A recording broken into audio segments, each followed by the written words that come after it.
Fantastic. Thank you, Teresa, so much. I failed to say that Teresa is also very involved with the community and serves in many boards and many councils. And she's a great voice for Miami and our real estate market. Indeed, I think that now I'll introduce the panel and the panel discussion program and share with you some of the thinking. Every year we brainstorm about really what's an interesting conversation to bring to such an event. And this year I suggested that we talk about the city. We talk about the dynamics of this place that we call home. And as we know, thinking about the city really connects to what we all do in our profession as architects and brokers and marketing experts and developers and promoters. And I think that today's conversation is something that builds on what the Chamber is trying to do. About 5 years ago, Michael Goldberg, our chairman, actually brought back the Real Estate Council Luncheon program. Of course, this is fantastic and it keeps on growing. This year we thought this was a fantastic conversation to be had that sort of nourishes what we're doing. Cities are the basis for human activity, and there's nothing, in my opinion, more interesting to talk about the current state of Miami, South Florida, its future, and how do we imagine it through this conversation we're having with this fantastic panel today. We are blessed in Greater Miami and the beaches, to be in a place that has incredible climate, natural resources, great culture, a sense of history, the largest Art Deco district that we have, I think, in the world, and we continue to protect it. Along with that, we have great leadership in the city. We have a new mayor, Mayor Levine, and a great commission represented here today by Joy Malakoff and Michael Greco. And with this energy, I think that we will take it forward. We will take it forward and meet all the challenges that the city encounters because, we really need to sort of mix the private sector with the leadership in the politics, and City Hall needs to sort of embrace this collaboration. I think it really makes for a better process. We can't just expect the political minds to solve all of our problems. We need to engage, we need to be part of the process, and that's one of the things that, as an architect, I see necessary to advance this conversation, to nourish, good development, what Mayor Levine calls responsible development.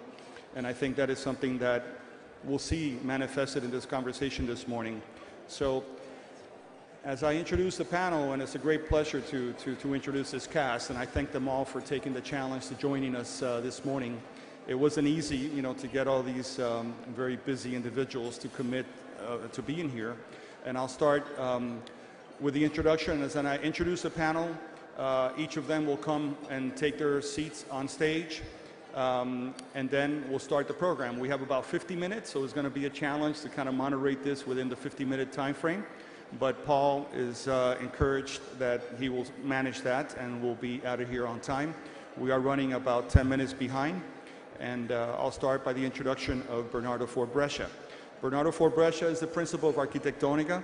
Bernardo is a leading force in the international arena of architecture. He has helped to put Miami on the map. As you recall, one of the opening scenes of Miami Vice focused on his fantastic, iconic project on Brickell known as the Atlantis. And since then, Bernardo has taken his practice throughout the world. He is one of the pioneers of globalization of the architecture profession. I had the pleasure of actually collaborating with Bernardo, and I consider him a mentor. So Bernardo, please join us on the stage as our first panelist to come to stage, please.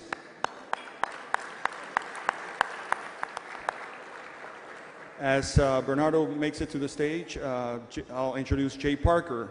And we have a good mix, we have sort of creative minds of different types, because I think creative thinking is involved in everything that we do, not just in architecture, but also in the development process and in the marketing of projects and in the way that we project our community to the world. Jay Parker, as CEO of Douglas Elliman. Jay is also welcoming to the stage, please, Jay. As CEO of Douglas Elliman Brokerage, Jay brings many years of experience in South Florida, and his many years actually is stimulating the growth of Douglas Elliman in South Florida with the brokerage, and he has great sensibility for design, a great understanding of the South Florida spirit of place, and really focus on this luxury market, so his perspective will really contribute to this conversation this morning. I'd then like to introduce David Martin, President of Terra Group. David, please join us. David brings David brings a very high energy and enthusiastic development spirit, to what he does at Terra Group, along with his father and the rest of his group. He really believes in improving people's lives through the development process that he brings to Terra. He's overseeing the entire investment and development of projects at Terra Group and making a fantastic mark in our communities with the innovative architecture that he's bringing and really elevating the quality of architecture in South Florida through the type of talent that he's bringing. Personally, I was honored to be his architect for his first project when they were starting out, and that was a fantastic honor to have, and look forward to new collaborations with David. I'd like to introduce Raymond Jungle to the team of panelists. Raymond Jungle, as a visionary landscape architect on the panel, is the principal of Jungle's landscape architecture in Miami. He is based and rooted here in Miami, and this is his home. But Ray is also very global in his thinking and understanding landscape design and many influences, especially from Brazil. Ray has over 32 years of experience in the practice, has engaged many projects at the urban level, so he's really extending his realm into the city, which brings an interesting perspective because Ray doesn't only just do amazing private gardens and beautiful landscape projects and custom homes, but now he's ventured into the city at a different scale. So he brings a great perspective to the panel, and we look forward to his insights. Another architect on the panel is Bernhard Karff, and Bernhard, please join us.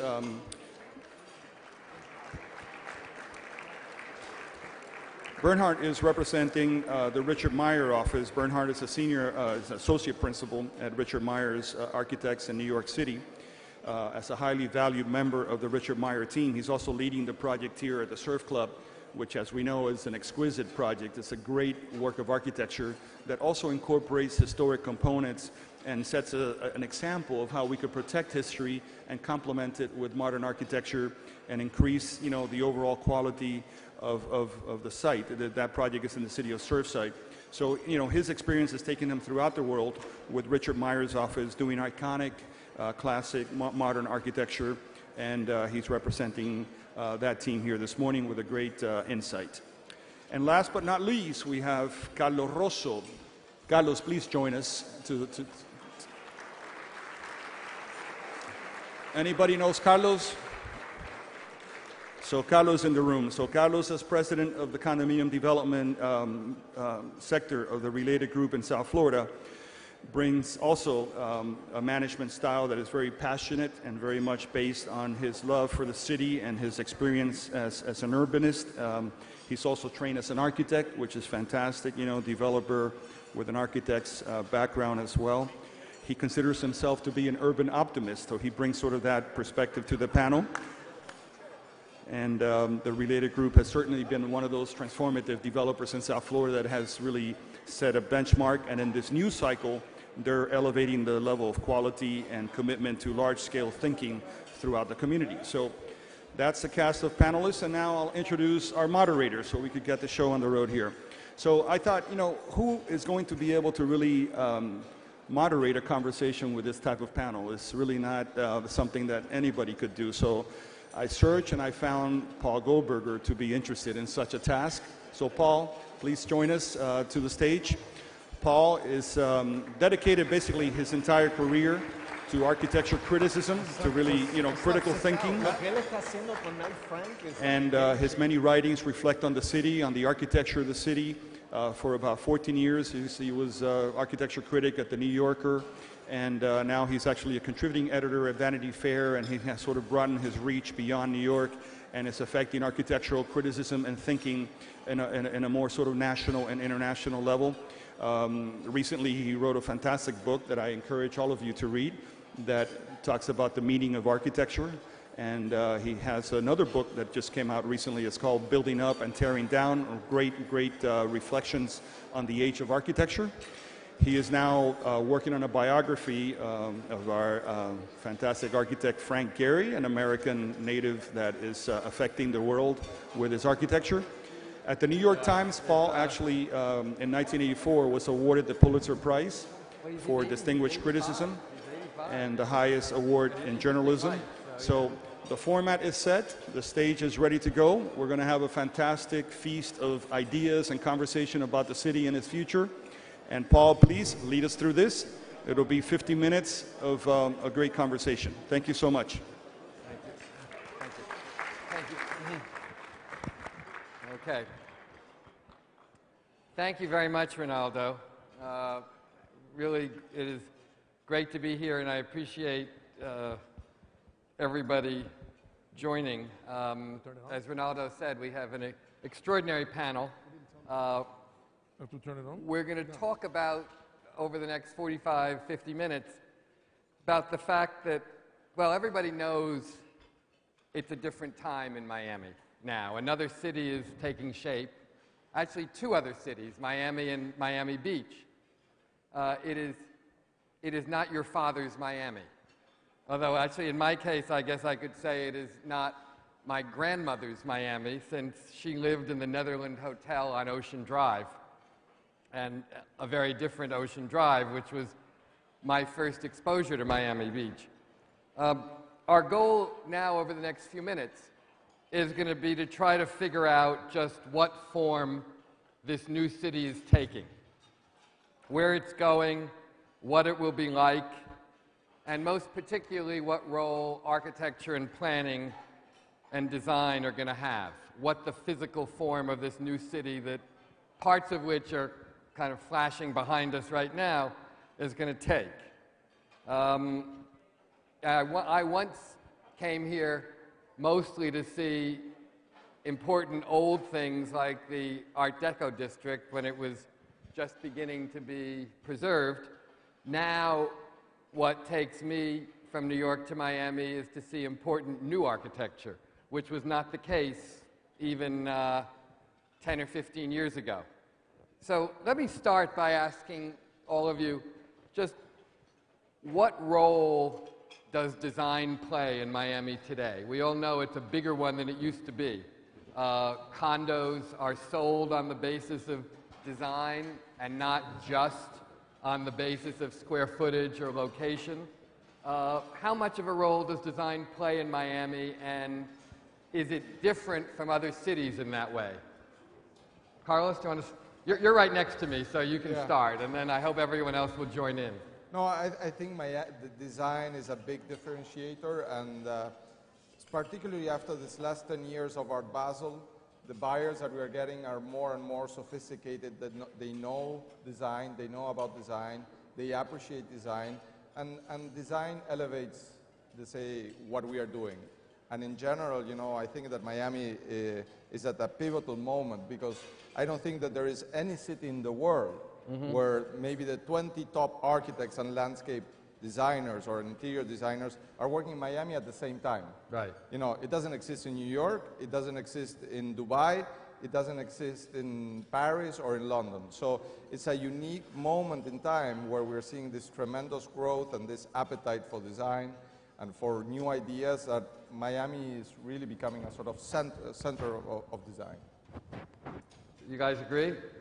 I think I would leave it to the locals to explain. We're honored to be down here, the first time we're working down here, but I think the sense of design that develops down here, to answer your question, you guys have been down here much longer. Sure. Design is really an all-encompassing discipline. Right. You have, you know, you could be design-oriented or design-driven, and I think really Miami today, every decision that we're making, whether it's you know, choosing an architect, whether it's trying to solve an infrastructure problem, whether it's trying to look for solutions to traffic congestion, to sustainability, to sea level rise. There's so many issues and opportunities for our city today, and we, you know, with globalization, I think the marketplace is much more educated. And I see today in our business, in the residential business and real estate business, we see people wanting to be more rather than have more. And so what that means is you know, you have to spend much more time trying to develop your product. And so for us, having these great thinkers, people like Raymond, people like Bernardo, and others that are coming to our city to think and interpret and bring experiences from all over the world and how we could become a better city. I think this is a very special time in our city, and I think the consumers are expecting. There's a level and an expectation in Miami to improve people's lives, and I think the lifestyle we have here compared to other cities, other countries, is really the cost of living, et cetera. I think we're really on a very positive trend, but we still have a lot of problems we got to solve. And I think design used in the best way is key to coming up with these solutions. And I think we're really excited about where we're heading. I would agree. Jay, yeah. I would agree with David. And having the privilege of working with David and Carlo on Park Grove and some of the other incredible projects that we're witnessing here in South Florida, I think we've all recognized that we've evolved as a city. The demand for architecture, for larger living spaces, for higher curated amenities, it's permeated every aspect of our real estate market. So design has led the trend. And I know Alfred suggested he doesn't like to use the word trend, and I think it's maybe an inappropriate use of the word, because in fact what's happening is we're becoming a city that's a spotlight to the rest of the world. From all over the world. In fact, at Douglas Elliman, we just partnered with Knight Frank Residential. And what we now witness is that people are not only coming to South Florida from certain locations, in fact, we're focusing on South Florida from all over the world. We have the most extraordinary product coming onto market, and I think all of that is ultimately driven by design. Myself, I could see the evolution of Miami in particular with the advent of Art Basel. I think that really started to draw worldwide attention, and I think with that comes the demand for a higher level of everything, whether it's design, architecture, finishes, interior design, technology, and I think that we will continue to see that grow and evolve, and I think all of us as real estate professionals will benefit from that. Bernardo, can I ask you, you've been here a long time, and I think of some of the early condos that you did in Miami on Brickell as marking the sort of beginning of attention to design in the condo market, certainly. They were kind of a lonely voice in the wilderness way back then. Do you see this as sustainable, this trend we're talking about? I think so, because there's a different Miami that we're living in today than it was 20 years ago. And I think it's largely derived by where that city fits in the world. Because, in fact, there are very few cities that have a global market, global visitorship, maybe Paris, London, New York, are cities where people dream of someday having a place or living there or spending time there. And Miami is now another one of those cities that has, I think Carlos and Tara can tell you that their market is the world. It's not just this city. And I think the same applies to your project. And I think that's what really makes it sustainable, because the reach is so huge. And because of that global reach, that consumer is generally the most aware about design, is cultured, and is very, is an informed purchaser or visitor to a hotel or shopper, whatever it may be, because we really can't just say that condos are the only thing that defines a city. And in fact, design today, I think in the architectural world, it includes content as one of the factors of design. It's not just how the building looks or how it's laid out, it's what does it contain. And the big difference that we see now in Miami, that is that we're becoming more of a complete city. There's workforce, there's entertainment, there's food and beverage of the highest quality, there's there's everything. And it is not just an apartment on the beach, and that's it. And I think the redefinition of design that has happened in Miami, that it is not only the aesthetic appearance of the buildings, but content.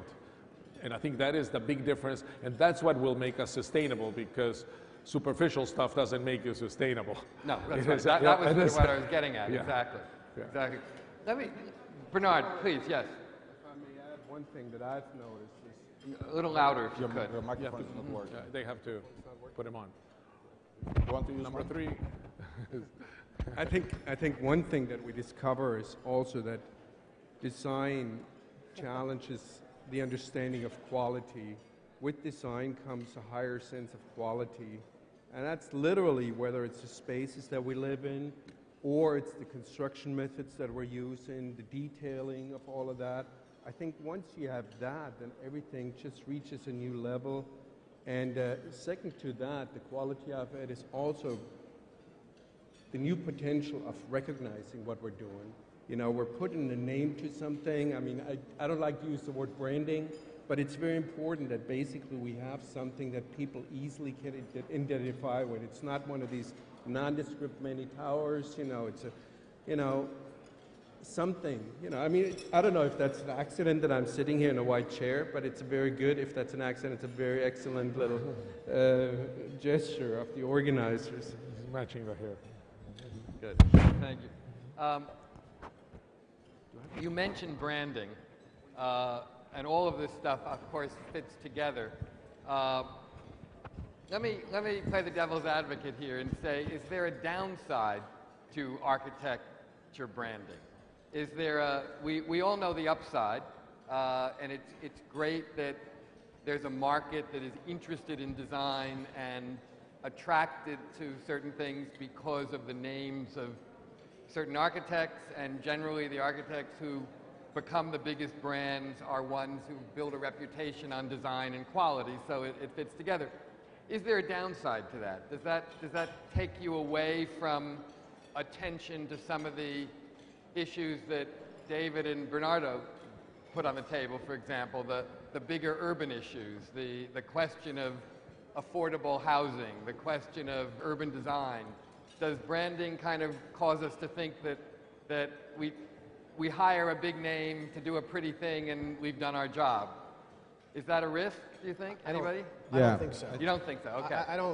I don't think that any one of the developers, architects, or myself as leading a brokerage firm think that the branded architect is going to do the job for us. Okay. I think the idea is that just like we look at other major metropolitan cities throughout the world and can recognize certain structures as being recognized as having been built or designed by certain world-renowned names, that is now coming to South Florida in a very powerful way.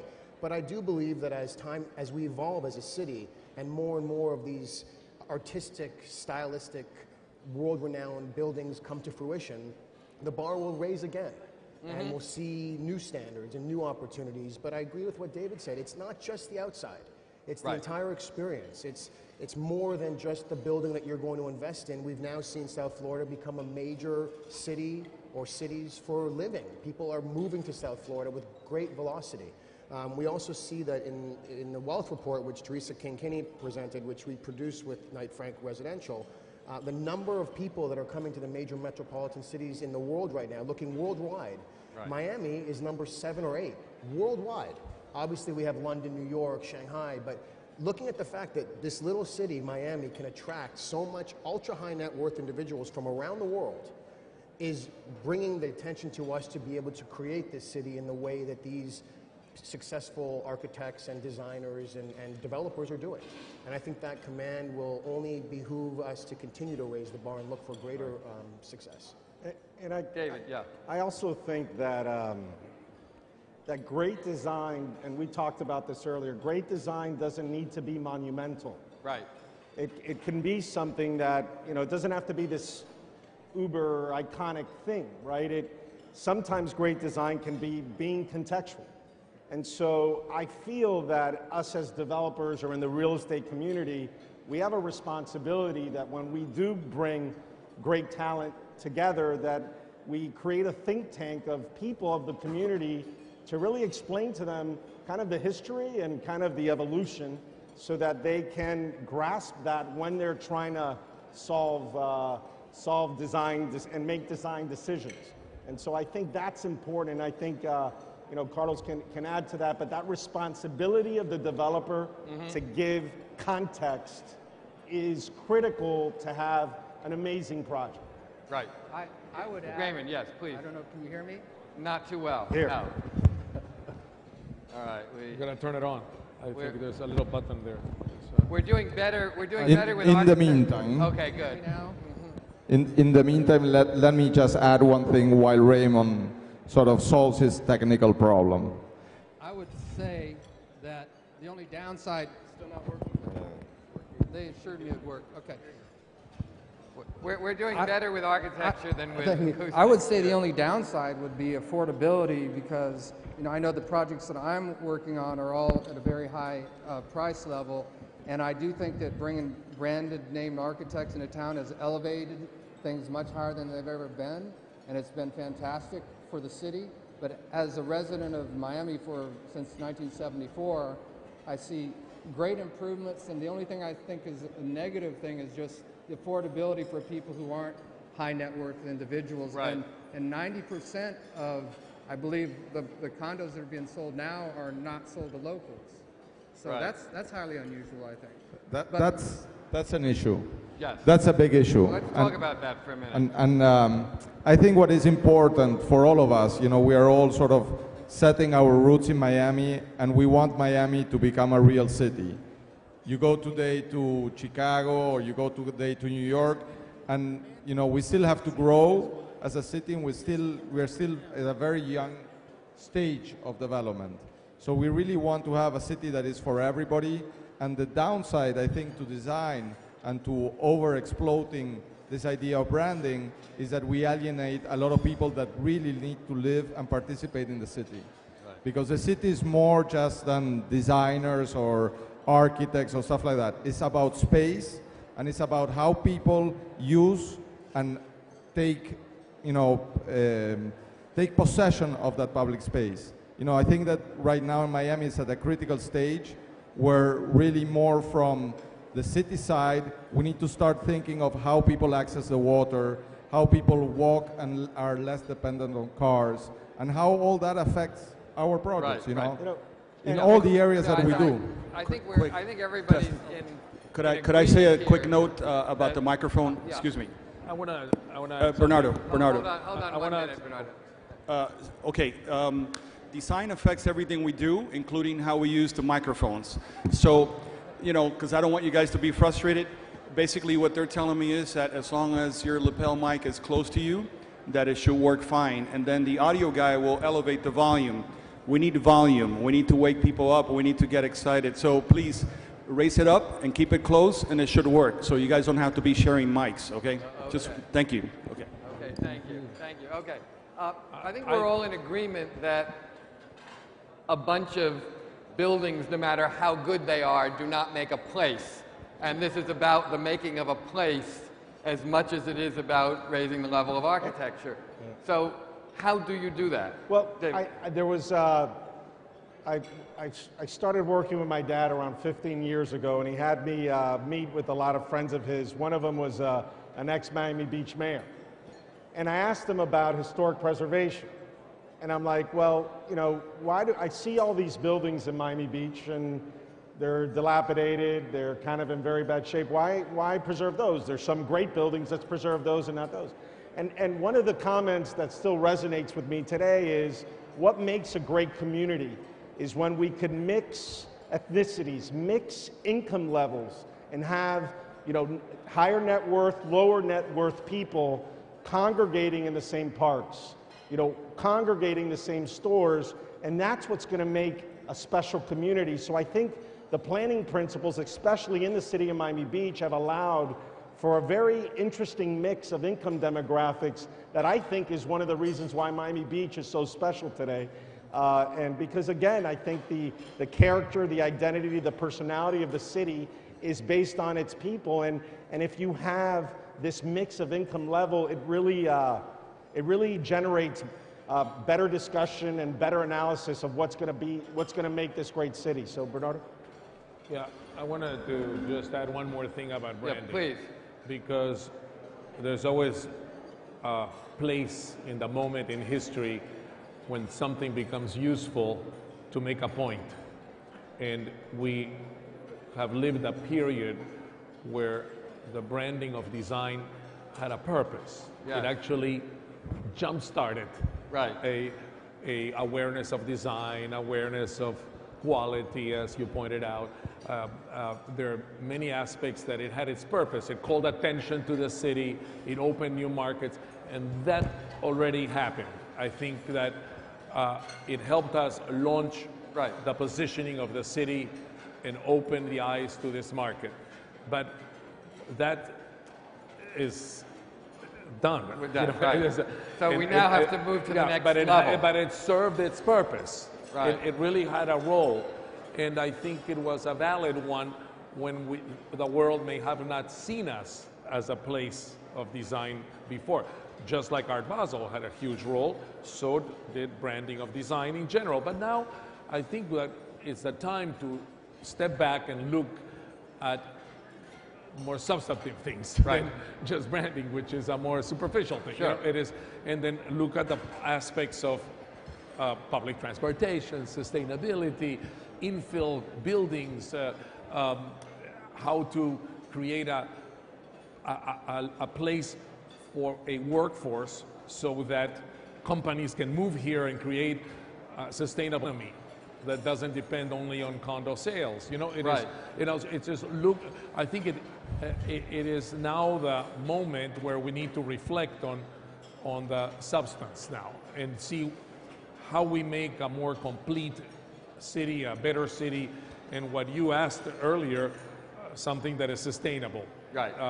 But I don't think branding was 100% bad because it really had I think that's very a very said. important role in this jump starting, and it also has helped young architects, local practices, convince their clients to do more design. Raised everything. It raised the bar. It raised the bar Yeah. so that now is universal. I've seen some very interesting buildings, including sort of affordable housing buildings being built in Miami now near Brickell that are actually pretty interesting, much better than they would have been 15 years ago, where somebody would have slapped anything. It was shelter, it was not architecture, and you know, it was just a place. And I think that's so it did have a role in raising the bar. But I just want to add to Bernardo. I think that with the evolution of Miami and the changing of the people that come here to vacation here, to live here, to invest here, we've almost asked for something that now we're saying we're not so sure we want. You've raised prices to $3,000, $4,000, or $5,000 a foot. We've created multiple buildings in dense downtown neighborhoods on Miami Beach, in Coconut Grove, and we've said we're going to change what you saw in the past. We're no longer concerned about what we were concerned about 10, 20, 30, or 50 years ago. We're actually concerned about servicing the people that are going to come to our city. And who are those people? Obviously, the need for workforce housing, low-income housing, and taking care of our community is fundamental. I don't think any one of us on this panel, or frankly anyone in this room, would disagree that we can't turn a blind eye to our community.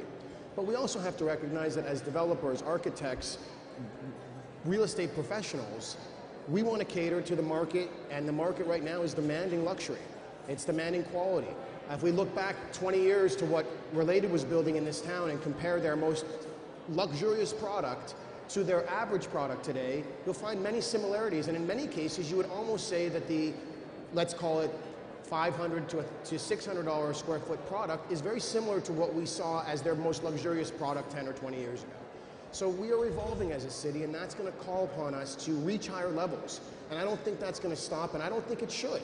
If you compare us to other cities like us, Monaco, the prices, in fact, we were just talking about building one of the most high-priced properties in all of Monaco. I know that with working with Knight Frank, we'd have an opportunity to see the product that they're building in parts of Latin America, parts of Africa, Asia. They're all luxury. That's what we talk about, that's what we hear about. So is it sexy to get up here and talk about an exciting workforce housing project? And I think real quick, there's something very interesting that happened. Hold on one moment, Bernardo.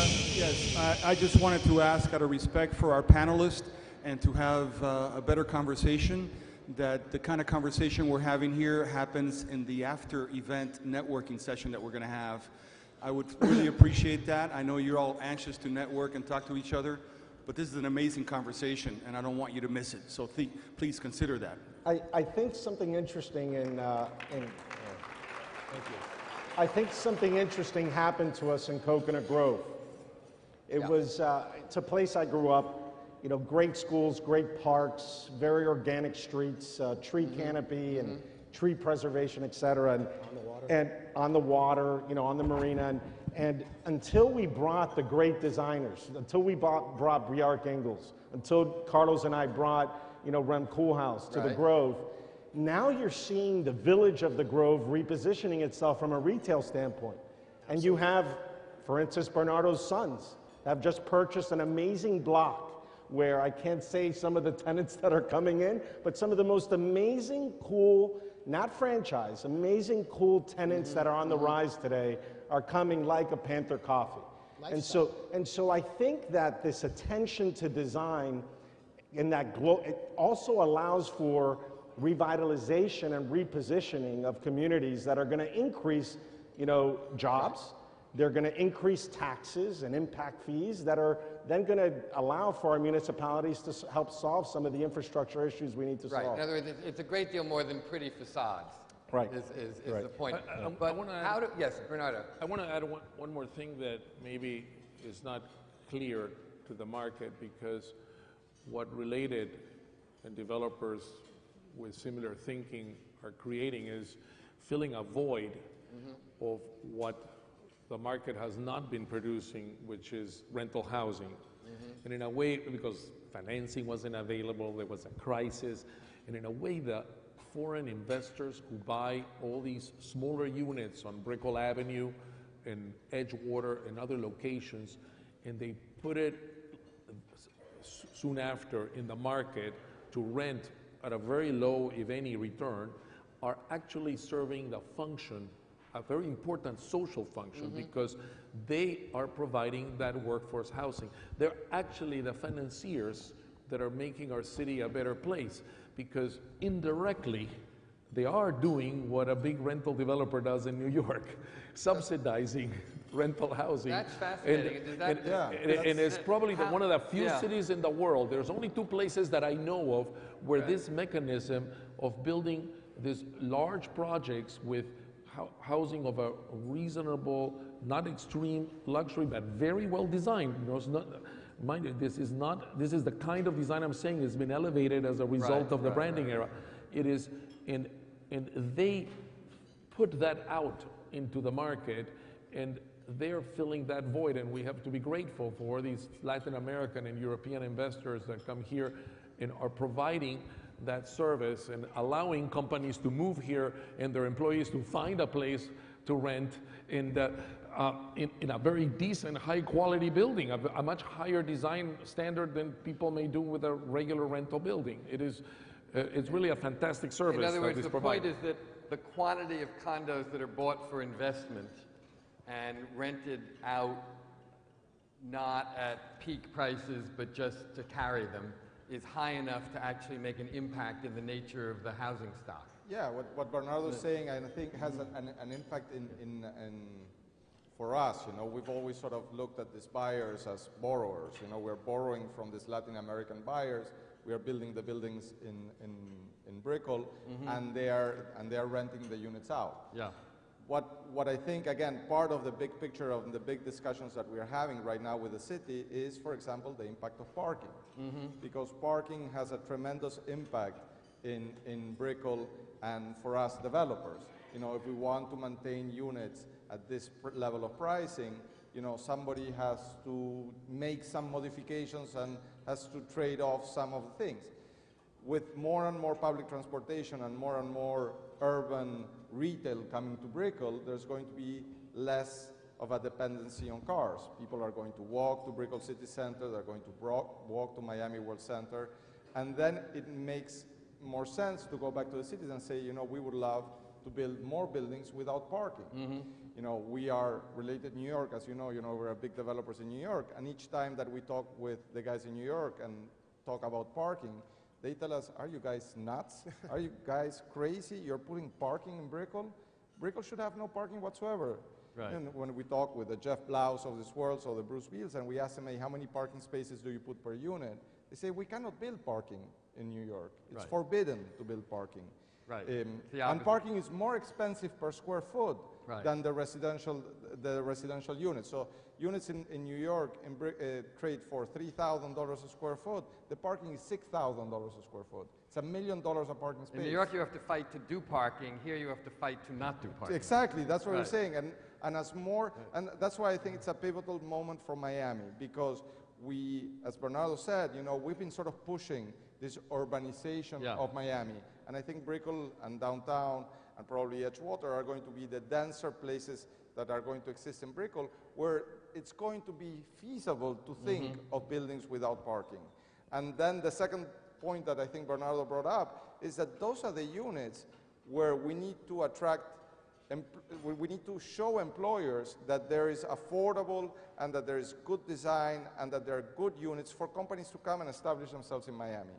Because Miami cannot be a city of just luxury condos. Right. That's the death of Miami. Particularly not if they're second homes and not primary homes. Yeah, Miami needs to attract companies, needs to Right. attract the Fortune 500s, need to attract the people that are coming to the Grove, the Sapiens, the hedge funds that are coming to Miami, and we need to be able to attract jobs.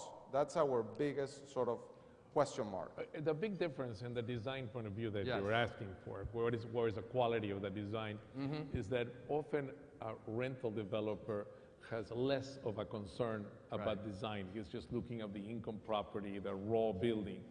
And essentially, a condo that is intended for an investor to rent still has to have a design level to attract. It has to be above a certain because bar, that investor yeah. wants his value to go up, and design is part of long-term value. Sure. And therefore, that building is more of a designed building than it would have been a pure rental.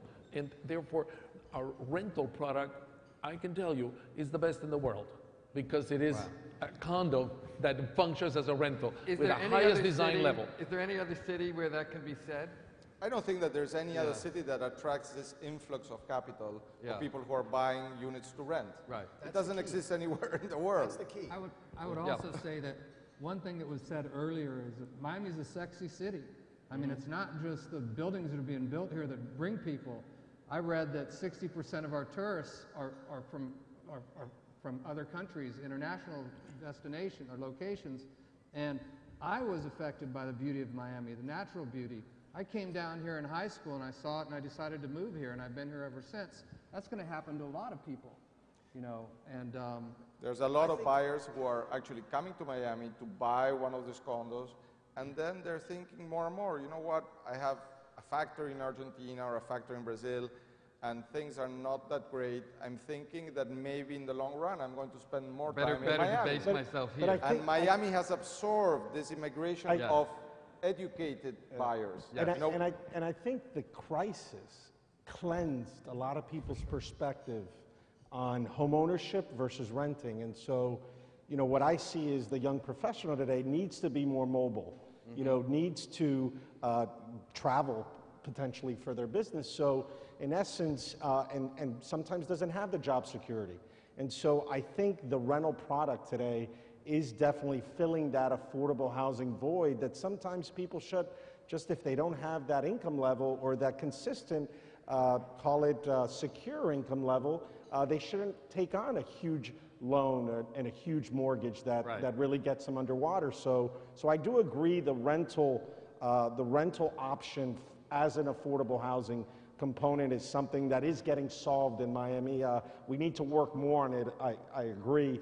But I do also think that, you know, sophisticated projects and high net worth individuals moving to Miami are going to have more people wanting to get involved in our charities, wanting to get involved in some of the social issues and trying to participate and become part of the fabric of our community. And I think both kind of are working very well right now in that regard. And I think, by the way, I think it goes along with what everybody's saying, and that is the natural efficiencies of the market.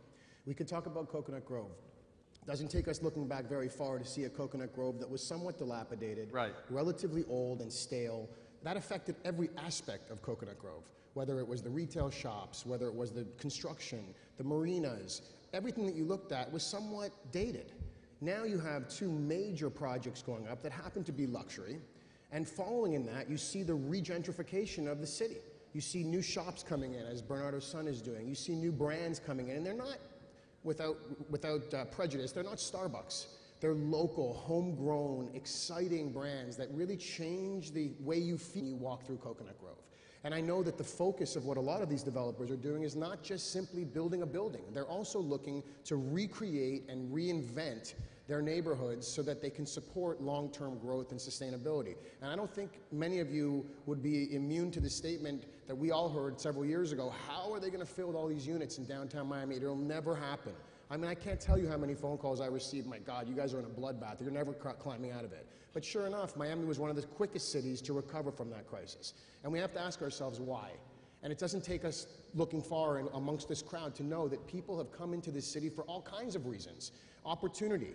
And the opportunities that we create here lead to more and more opportunities, whether it's the summers for theater, performing arts, hospitals, education facilities. They've all expanded, creating jobs, opportunities, and all kinds of housing solutions, whether it's shadow inventory in condominium buildings or new projects that I think were the foundation of what created Related. We all are aware of the different needs that are in there and need to be satisfied, but at the same time, we're focusing on this in a pragmatic way. Let's attract what we have the opportunity to attract, which not many cities in the world can gather. The wealth, the power, the idea people. People like David Martin, people like Carlo Rosa that are going to sit back and say, I'm going to change Coconut Grove. I'm going to change downtown Miami. And without that, and that doesn't happen at the workforce housing level. That happens at a higher level with visionaries. And that's what we're the beneficiaries of. And you don't have to travel too far or too often to have people talk to you about how incredible Miami is. They want a country that they feel is safe to park their money in. And if they're going to come to this country, they want lifestyle. And where else in this country can you get the type of lifestyle that we have here in Miami? I don't know of anywhere. And we can point to other warmer cities, but ultimately to have the international mix that we have in a city like this, with all of the cultural aspects that have pulled us together in a way that I don't think we'll see again in our lifetimes, I think we should welcome that, continue to welcome it, and I think the efficiencies will result in satisfying all those other segments. I think we're going to have a limit here in the sense that unless the public sector steps in with better public transportation, we are for a while going to have to live with these very huge garages as part of the aesthetic of the city. And the garages do have an effect on the aesthetic of a city. Sure. That are, I mean, like Houston, for example, in certain places. I hope nobody's No, I from think Texas we all know. here. But you know, I think it is. I think there's a role of the public sector in helping developers and architects create a better city. We struggle with the issue of the size of the garages, and for Related, when we did 500 Brickell, the parking requirement was so high we were left with 248 unsold, unwanted parking spaces. Unwanted. In New York, that would have been $248 million worth of parking. Yeah, and they built a building because the code changed, because it was near a mass transit station, and we built My Brickell with no parking using those spaces and got the association off the hook on insurance, maintenance, lighting of those parking spaces. But there's a model that I always bring because you can't jump from excess to nothing. Right. And but in San Francisco, for example, the city was worried that families were not moving into the city, and part of the reason is because they had forbidden parking in order to use mass transit. And I gave a presentation to the city council and explained to them that there's two different words. One thing is parking, and one thing is car storage.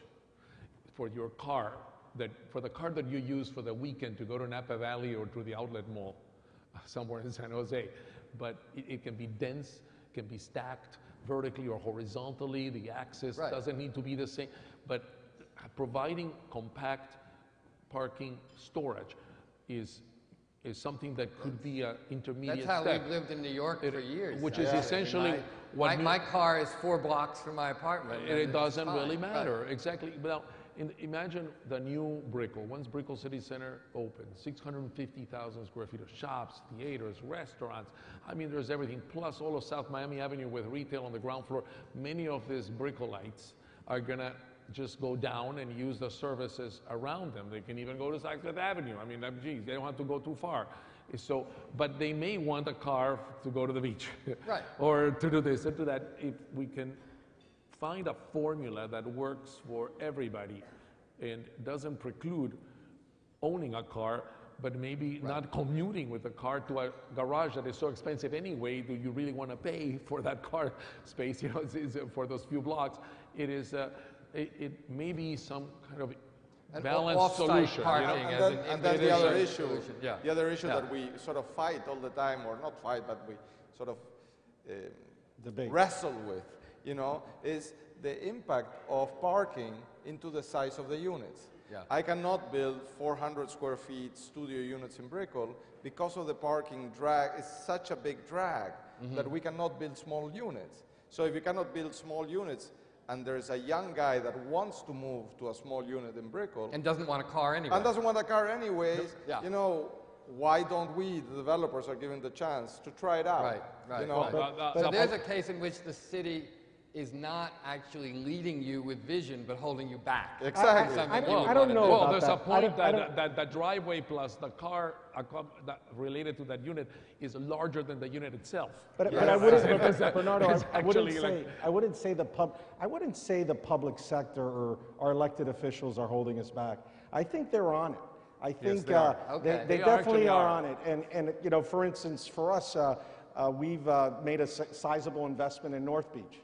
And we've been working with the city of Miami Beach, and obviously everyone knows how amazing the city of Miami Beach is and how thriving Mid Beach and South Beach is and everything. And they made a huge commitment to North Beach, and there's a 35-acre park that's going to get redeveloped.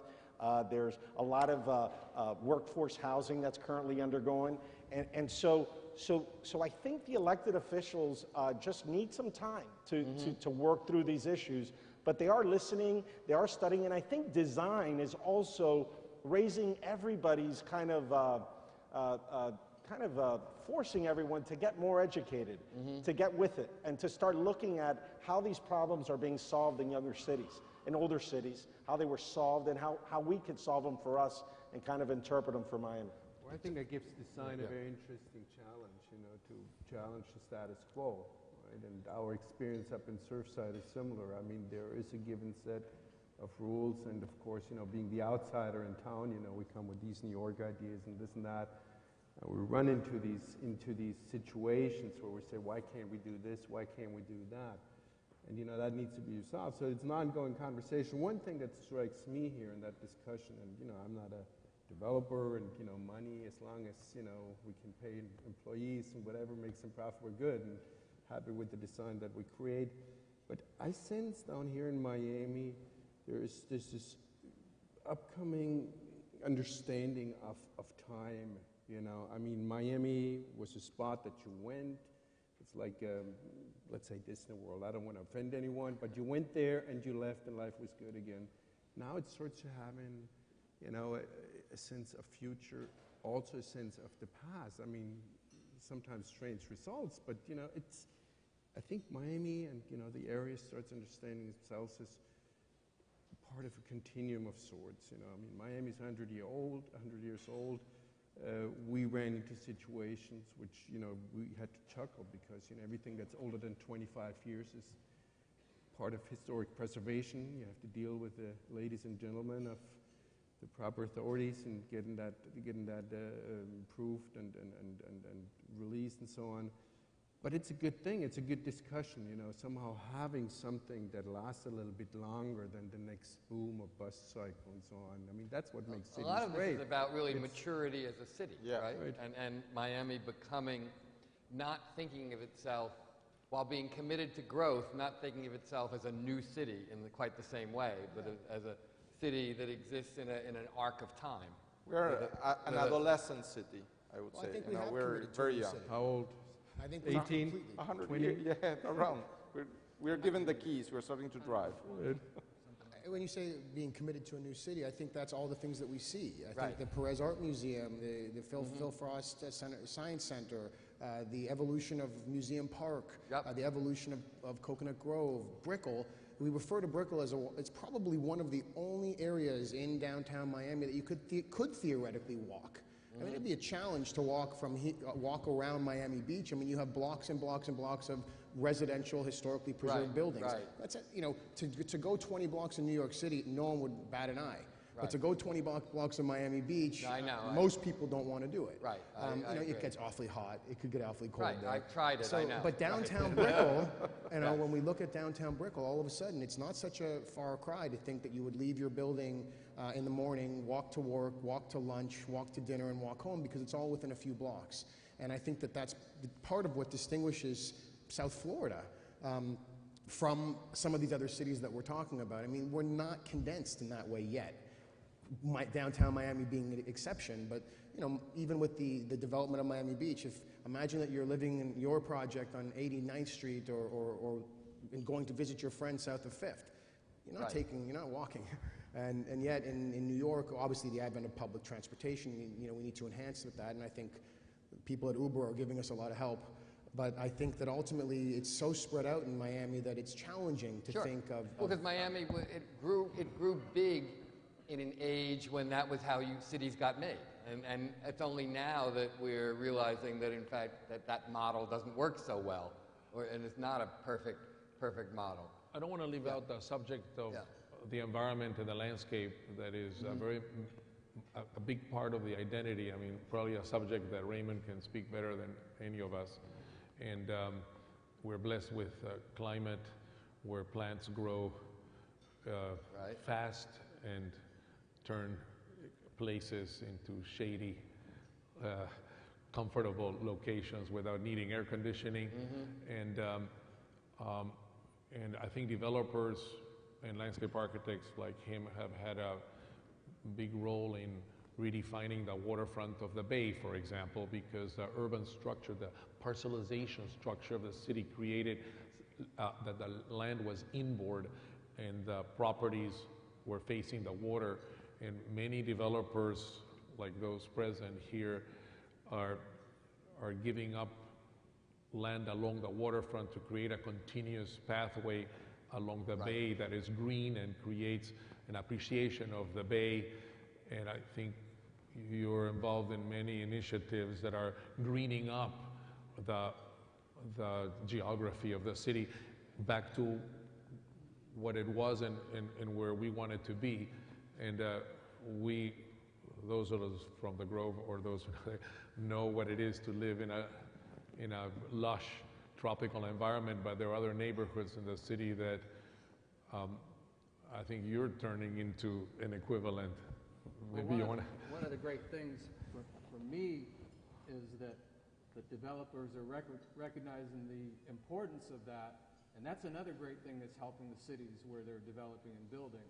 And the architects, you know, you've been here, you love the Grove, you've raised your family in the Grove, but developers and architects who are coming from other places are recognizing that as one of the great assets we have here. And landscape and civic design and interface, making the city better, is one of the things that's huge in their program. And it's not me making a hard sell of it, well, maybe sometimes, but they're willing participants.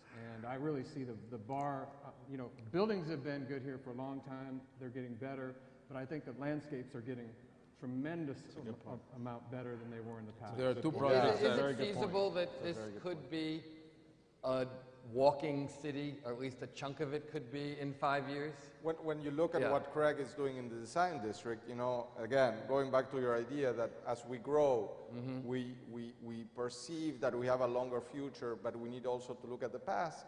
The biggest idea that Craig had, which was a brilliant idea, is let's put